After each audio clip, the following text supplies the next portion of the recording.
अब देखिए, महाकुंभ का आमंत्रण लेकर यूपी के मंत्री बिहार पहुंचे।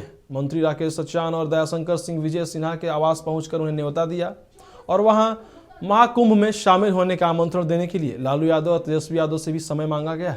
तो वहीं लालू यादव और तेजस्वी यादव पर विजय सिन्हा ने बड़ा हमला बोला है। उन्होंने कहा है कि सीएम नीतीश की यात्रा से घबराहट छोड़ तेजस्वी और लालू यादव महाकुंभ में जाकर डुबकी लगाएं। सत्ता में रहने पर ये लोग सत्ता की मलाई में डुबकी लगाते हैं, इसलिए त्रिवेणी संगम में डुबकी लगाकर पवित्र होना चाहिए।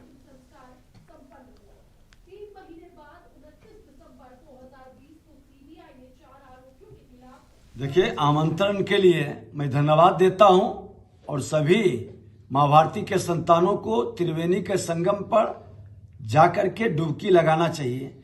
और श्रीमान लालू प्रसाद यादव और तेजस्वी यादव जी को तो खास करके लगाना चाहिए।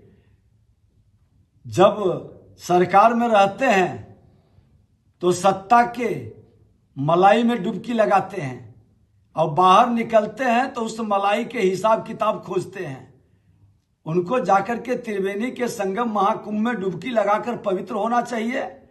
और लालू प्रसाद यादव जी को तो अंतिम पड़ाव पर है, उनको तो विशेष तौर पर डुबकी लगाना चाहिए ताकि उनके मन के अंदर के जो विकार हैं वो मुक्त हो सके। अंतिम वक्त है।